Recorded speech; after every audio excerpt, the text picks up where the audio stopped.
अफगानिस्तान के ऊपर पाकिस्तान के जहाजों ने हमला किया है पिछले दिनों, और उस हमले में काफी लोग हताहत हुए हैं। उनमें ज्यादातर सिविलियंस थे और महिलाएं तथा बच्चों की गिनती उनमें ज्यादा थी। ये तो रूटीन का काम है पाकिस्तान का, क्योंकि पाकिस्तान के पास जहाज हैं और अच्छी किस्म के जहाज हैं, जबकि अफगानिस्तान के पास ऐसी कोई भी फैसिलिटी है नहीं वहां की, जो तालिबान सरकार है। लेकिन इस हमले के बाद से तालिबान सरकार ने पहली बार यह अनाउंस कर दिया है कि वो इसका बदला लेंगे। अब पाकिस्तान ने असल में अटैक क्यों किए हैं अफगानिस्तान पे? क्योंकि पाकिस्तान का मानना है कि अफगानिस्तान में कुछ एक आतंकवादी संगठन है।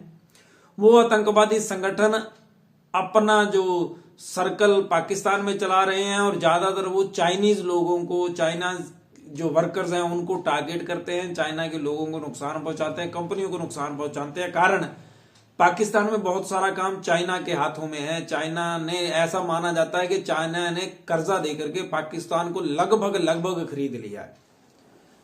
लेकिन जनता के सामने तो पाकिस्तान की सरकार है, और पाकिस्तान की सरकार को यह सिद्ध करना पड़ता है चाइना को कि देखो, अगर आपको कोई या आपके वर्कर्स को कोई डिस्टर्ब कर रहा है तो पाकिस्तान उनके खिलाफ देखिए कितना कड़ा कदम उठा रहा है। पहले ये अमेरिका को खुश करने के लिए करते थे पाकिस्तानीज, अब चाइनीज को खुश करने के लिए कर रहे हैं। लेकिन वहां पे ये थोड़ी है कि किसको मारा या किसको नहीं है। इन्होंने एयर स्ट्राइक करना था, और क्योंकि वहां से पैसे आते हैं चाइना से, तो वो अपना बैलेंस बनाना था, उस चक्कर में ये किया गया है। लेकिन ये बड़े गलत टाइमिंग चुनी है पाकिस्तान ने, क्योंकि अभी क्रिकेट का इतना बड़ा ज्यादा फंक्शन इनके देश में होने वाला है, मैचेस होने वाले हैं अगले साल। और इस समय भारत ने देखिए पाकिस्तान में खेलने के लिए मना कर दिया हो कि हम पाकिस्तान में कोई मैच नहीं खेलेंगे। लेकिन बाकी तो टीम्स आने वाली हैं पाकिस्तान में। पाकिस्तान को ये सोचना चाहिए था उनकी सुरक्षा के बारे में। एक बहुत लंबे अरसे के बाद पाकिस्तान में इतना बड़ा टूर्नामेंट हो रहा है, और इन्होंने तालिबान से पंगा ले लिया। उधर बांग्लादेश ने रशिया और भारत के ऊपर करप्शन के चार्जेस लगा दिए हैं।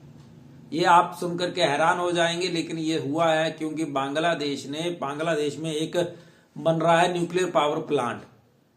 तो उस पावर प्लांट की कंस्ट्रक्शन के दौरान बांग्लादेश की सरकार ने आरोप लगाया कि रशिया ने बहुत ज्यादा करप्शन किया है। साथ ही क्योंकि भारत भी इन्वॉल्व है तो भारत का नाम भी उसमें आएगा। जबकि इस चीज के ऊपर आने के बाद जब उनका नाम आया है रशिया का, तो रशिया ने बहुत ज्यादा विरोध जताया है और बोला है कि आप अपनी हद में रहिए, हद से बाहर अगर आप जाएंगे तो आपको नुकसान होगा। और कैटेगोरिकली जो ब्लेम लगाए जा रहे हैं बांग्लादेश द्वारा रशिया के ऊपर, उन्होंने बिल्कुल मना कर दिया और बोला कि इसके सबूत दो या फिर अपने शब्द वापस लो। भारत को भी टारगेट ना करने की सलाह रशिया ने बांग्लादेश को दे दी है। ये कड़ियां जोड़ेंगी, मैं बाद में जोड़ूंगा, आप ध्यान से सुनिएगा। उधर पाकिस्तान में एक नया घटनाक्रम हो रहा है। पाकिस्तान में इमरान खान छूटेंगे ऐसी सुगबुगाहट हो रही है। ये जो पाकिस्तान में रिजम चेंज हुआ है, इसमें और बांग्लादेश में जो तख्ता पलट हुआ है, इन दोनों के पीछे इसका डोनाल्ड लू का हाथ माना जाता है, जो बाइडेन के पालतू माने गए हैं। तो जो बाइडेन ने उनको भेजा था इस एरिया में, एशिया के इस क्षेत्र में अपने जैसे लोगों को सत्ता में लाने के लिए। भारत में भी कोशिश तो की गई थी, लेकिन अभी मोदी रिजम है, ये नुकसान तो कर दिया इन्होंने बहुत ज्यादा, लेकिन बदल नहीं पाए। उधर बांग्लादेश में बहुत ज्यादा चेंज है। क्यों? अब आपको मैंने पहले भी हम लोगों ने शेयर करा है कि जो बाइडेन के बड़े प्रेमी हैं, जो इस समय नेता हैं बांग्लादेश में, और बांग्लादेश में जितने भी तख्ता पलट छात्र यूनियन थी, छात्र नेता थे, ये सारे के सारे अमेरिका के जो बाइडेन के पिट्ठू रहे हैं, जो बाइडेन ने के पालतू भी हैं। अब देखिए कि बांग्लादेश हो चाहे हो पाकिस्तान, असल में अगर आप आंखें खोल करके देखेंगे तो वहां पर जनता शासन नहीं करती है, लोकतंत्र नाम का है। वहां पर शासन किया जाता है अमेरिका द्वारा। जब जो बाइडेन आए तो इमरान खान उनकी नजरों में अच्छे नहीं थे, तो इमरान खान जेल में है, किसी ने नहीं पूछा।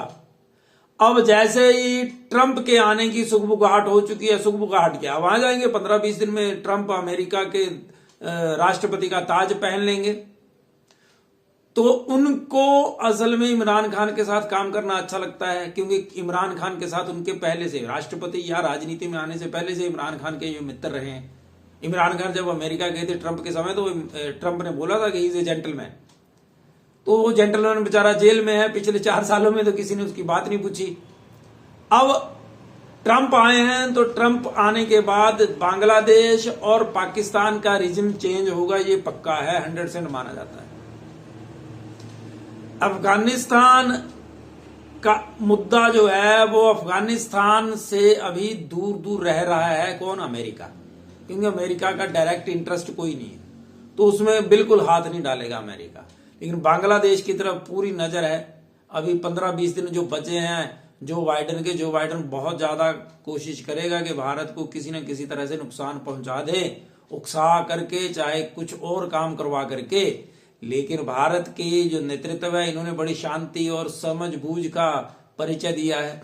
उधर हमारे विदेश मंत्री एस जयशंकर अमेरिका चले गए हुए हैं, ताकि वहां जाकर के वो सुनिश्चित कर सके, बहुत सारी बातें कर सके, और वहां की जो नई मिनिस्ट्री आई है उनके साथ कैसे तारतम्य में बैठाना है, क्या बातचीत होनी है, कैसे रिलेशन होंगे, वो सारा फाइंड आउट करने के लिए गए हुए हैं। और ये बहुत ही इंटेलिजेंट पर्सन है। अमेरिका में जाकर के जो अमेरिकन्स को ये पिरो लेंगे एक धागे में, ऐसा मैं मानता हूं। लेकिन इन सब में एक बात तो क्लियर है कि पूरी दुनिया का नक्शा बदलना, सरकारें बदलना अगर निर्भर कर रहा है, तो उसमें अमेरिका का बड़ा महत्वपूर्ण रोल है। अभी देखिए ना, ट्रंप बार बार कह रहे हैं कि कनाडा अगर हमारा हिस्सा बन जाए, यानी कि अमेरिका को ज्वाइन कर ले, अमेरिका का एक राज्य बन जाए, तो वो इतने % टैक्स कम कर देंगे और ये सुविधा देंगे और ऐसा देंगे और ऐसा कर देंगे। तो आप देखिए कितने अग्रेसिव सोच लेकर के तो ट्रंप चले हुए हैं। अगर इनके रास्ते में कोई भी आए, फिर वो चाहे भारत हो चाहे कोई और देश हो, जो भी ट्रंप के रास्ते में आएगा वो ट्रंप के लिए बहुत बड़ा दुश्मन हो जाएगा इस समय। और जो मित्र देश भी हैं, भस्मासुर बनते देर नहीं लगती ऐसे पावरफुल लोगों को जो सनक लेकर के चलते हैं। तो जो इनके अब भारत जैसे देश अमेरिका के एलाइज भी हैं, अमेरिका की गुड आइज में है ट्रंप की, उनको भी थोड़ा बच करके रहना होगा, क्योंकि राग से द्वेष पैदा होता है। राग से द्वेष पैदा होने में बिल्कुल समय नहीं लगता। तो जयशंकर से यही आशा की जा सकती है कि वो इतनी दूरी भी बनाए रखेंगे कि द्वेष ना हो, और बड़ा ज्यादा दूर भी ना हो जाएंगे कि राग ना रहे।